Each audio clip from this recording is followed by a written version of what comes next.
इस वक्त हम लोग नरकटिया विधानसभा से दूसरे बार विधायक बने डॉक्टर शमीम अहमद जी के पैतृक आवास पे हैं और सामने आरजेडी का बैनर पोस्टर भी आपको दिखाई दे रहा होगा। ये शमीम अहमद जी का कार्यालय है, जहां पे एक आम नेता होने के बाद से मंत्री बनने तक के सफर में इस कुर्सी पे बैठ करके लोगों की समस्याओं को सुनते रहे। और आपको बता दें कि कुछ दिन पहले तक डॉक्टर शमीम अहमद जी मामूली सा एक विधायक थे और जैसे सत्ता परिवर्तन हुआ उनको गन्ना उद्योग का मंत्री बना दिया गया। और इसी कुर्सी पे बैठा करके आज से 3 दिन पहले हम लोगों ने यह सवाल किया था कि अब गन्ना उद्योग मंत्री बने तो हमारे चंपारण के चीनी मिल का चीनी हमारे चाय के चुस्की में कब आएगी। और हम लोगों के सवालों के लेकर के गन्ना उद्योग मंत्री बने डॉक्टर शमीम अहमद जी जैसे पटना कैबिनेट में पहुंचे और वहां पहुंचते पहुंचते एक बार फिर से इनके प्रभार को बदल दिया गया और उनको बिहार का विधि मंत्री यानी कि कानून मंत्री बना दिया गया। आइए यहाँ पे तमाम आरजेडी के कार्यकर्ता और उनके भाई साहब भी हैं, इनसे हम कुछ सवाल करते हैं और जब मंत्री जी यहाँ पे वापस आते हैं फिर उनसे बात करने का हम प्रयास करते हैं। अच्छा सर, अभी गन्ना उद्योग मंत्री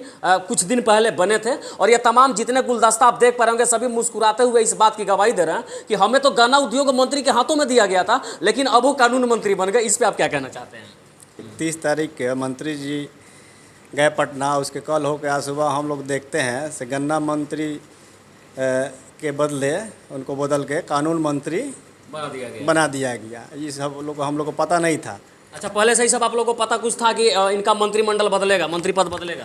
कुछ नहीं पता था। आज सुबह हम लोग देखते हैं मोबाइल खोल के तो देखते हैं मंत्री जी के कानून विभाग दे दिया गया। अच्छा सर, गन्ना मंत्री जब बने थे तो इसी कुर्सी पे बैठा के हम लोगों ने सवाल किया था कि मोतिहारी के चीनी मिल का क्या होगा, तो अब तो वो कानून मंत्री बन गए तो मोतिहारी के चीनी मिल का क्या होगा? अब चीनी मिल जिनको मिला है गन्ना मंत्री उनसे प्रयास करके मोतिहारी में चीनी मिल खुलवाया जाएगा। यानी कि हम लोग जो सवाल किए हैं उस सवाल को कहीं ना कहीं जेहन में रखा जाएगा और जो भी गन्ना उद्योग मंत्री बने उनसे चीनी मिल चालू करवाने की प्रयास रहेगी। अच्छा, एक सवाल और सर, बहुत सारे विधायक जो बिहार के हैं वो तेजस्वी यादव जी के पार्टी से लड़े और जीते भी हैं, तो शमीम अहमद जी को ही कानून मंत्री क्यों बनाया गया? इस पर आपको क्या लगता है?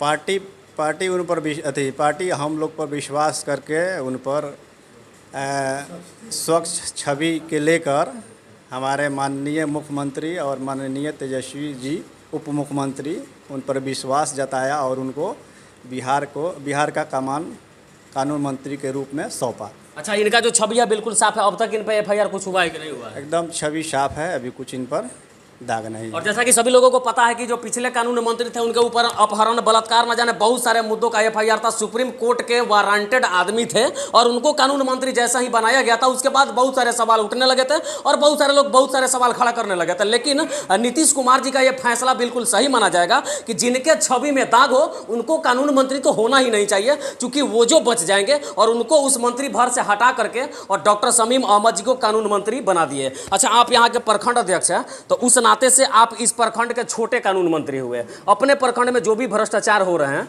आप मुस्कुरा रहे हैं लेकिन भ्रष्टाचार के मुद्दा पे हम सवाल आपसे पूछेंगे, जो भी भ्रष्टाचार हो उसको कैसे रोका जाएगा? भ्रष्टाचार के आपने सवाल किया, सबसे पहले मैं आपके चैनल को इस तीज व्रत के शुभ अवसर पर शुभकामना देते हुए मैं माननीय मुख्यमंत्री जी और माननीय उप मुख्यमंत्री जी को भी कोटि कोटि बधाई देते हैं कि हम लोग के लोकप्रिय विधायक जो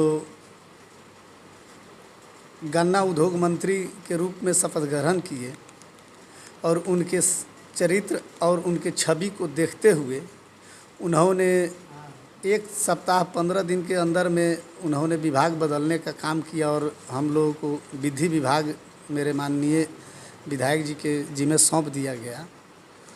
इसके लिए हम उनको बधाई देते हैं। अच्छा, इस क्षेत्र के लोगों में क्या संदेश देना चाहिए? अब रहा आपका सवाल प्रखंड स्तर पर भ्रष्टाचार का। अब आपका जो ये बुनियादी सवाल है इसका जवाब मैं आपको दे रहा हूँ। हम लोग की गवर्नमेंट 2015 का बाद बिहार में नहीं था। 2015 के बाद जो भी गवर्नमेंट था उसमें बीजेपी शामिल था। जो भी भ्रष्टाचार था उस सब के जड़ में भारतीय जनता पार्टी के लोग हैं, भारतीय जनता पार्टी के पदाधिकारी हैं, उनके मिनिस्टर रहे हैं। भ्रष्टाचार नीचे से नहीं, भ्रष्टाचार ऊपर से होता है। भ्रष्टाचार नीचे नहीं होता है, भ्रष्टाचार ऊपर से होता है। और भ्रष्टाचार बढ़ने का कारण है भारतीय जनता पार्टी। आप केंद्र में भी देख रहे होंगे कि केंद्र की क्या स्थिति है। उसी तरह बिहार में भी भारतीय जनता पार्टी गठबंधन की सरकार थी और भारतीय जनता पार्टी का वजह से हर एक जगह व्यापक, हर कार्यालय में, हर जिला में, हर प्रखंड में व्यापक स्तर पर भ्रष्टाचार फैला हुआ था। अब हम लोग के नया गठबंधन जो बना है, महागठबंधन, जिसमें आदरणीय नीतीश कुमार जी और आदरणीय तेजस्वी यादव जी और वामपंथ और कांग्रेस, ये सब मिला करके जो हम लोग का गठबंधन बना है, इस गठबंधन में, इस सरकार में अब भ्रष्टाचार समाप्त हो जाएगा। अब भ्रष्टाचारी जो बचेगा और जो भ्रष्टाचार करने का जो अपना हिम्मत जुटाएगा, उसको हम लोग बाहर का रास्ता दिखाने का काम करेंगे और उससे लड़ाई लड़ने का काम। अच्छा, विपक्षी पार्टी के जो भी नेतागण जो पिछली सरकार में थे, पहले लूटपाट, बलात्कार जैसी बहुत सारी घटनाएं होती थी तो वे ट्वीट तक नहीं करते थे और ना ही उस घटनास्थल पे पहुंचते थे। लेकिन अब देखा जा रहा है कि एक कुत्ता भी मर जाए तो वे लोग तुरंत ट्वीट कर दे रहे हैं कि कुत्ता कैसे मर गया। इस पर आप विरोधी पार्टी के नेताओं को क्या कहना चाहते हैं?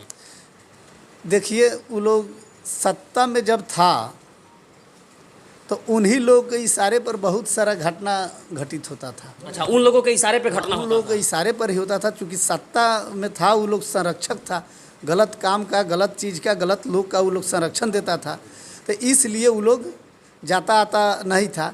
आज वो लोग कहीं नहीं जा रहा है। आज वो लोग, आज भी घटना कहीं भी घट रहा है, जैसे एक्सीडेंटियल मामला हो या चाहे कहीं भी कोई हो, छिटपुट कोई घटना हो, आज भी वो लोग नहीं जा रहा है। आज भी बीजेपी के लोग अपना ट्वीट मूट भी नहीं कर रहा है। यादा कदा कोई किसी क्षेत्र का एमएलए है, उस नाते लोग का दबाव बना तो किसी घटना में जाके शरीक हो गए, जाके उसका जायज़ा लिए, उसका जांच पड़ताल किए। नहीं तो आज भी भारतीय जनता पार्टी सब काम से जीरो पर आउट है। अच्छा सर, पहले गन्ना उद्योग मंत्री और अब कानून मंत्री, बिहार के लोगों में इस भ्रष्टाचार को लेकर क्या संदेश देंगे? अब कानून मंत्री जी नए तरीके से क्या क्या काम करेंगे, लोगों में क्या विश्वास देना चाहते हैं? लोगों के बीच खरा उतरेंगे मंत्री जी, खरा उतरेंगे और भ्रष्टाचार जो चरम सीमा पे चल रहा था उसमें ब्रेक लगेगी, ब्रेक लगेगी। और बाकी आरजेडी कार्यालय से हमको सीधी रिपोर्ट दिखा रहे थे। आपको बता दें कि जिस प्रकार के नेता डॉक्टर शमीम अहमद जी है, यह बताने की जरूरत नहीं है। जमीनी स्तर से जुड़े हुए लोग हैं, भले ही आज नेता और मंत्री बने, उससे पहले भी वे जब आम इंसान की जिंदगी जीते थे, उस वक्त से लेकर के अब तक का कहानी देख लीजिए तो शायद हमें लगता है कि ये पहले ऐसे नेता जिनके ऊपर अब तक किसी भी मामले का एक भी FIR या थाने में किसी प्रकार का आवेदन नहीं है। और साथ वही साफ छवि है, जिस वजह से आज उनको कानून मंत्री भी बना दिया गया। तो उम्मीद है कि कानून मंत्री बनने के साथ साथ अपने क्षेत्र का विकास करें और पूरे बिहार में हो रहे भ्रष्टाचार पे ब्रेक लगाने का पूरा प्रयास करें। बाकी आगे क्या कुछ अपडेट आती है उसको दिखाने की पूरी प्रयास रहेगी। तब तक के लिए डॉक्टर शमीम अहमद जी के पैतृक आवास और उनके आरजेडी कार्यालय से ही सीधे रिपोर्ट दिखाते हुए मैं संजीत कुशवाहा, जय हिंद।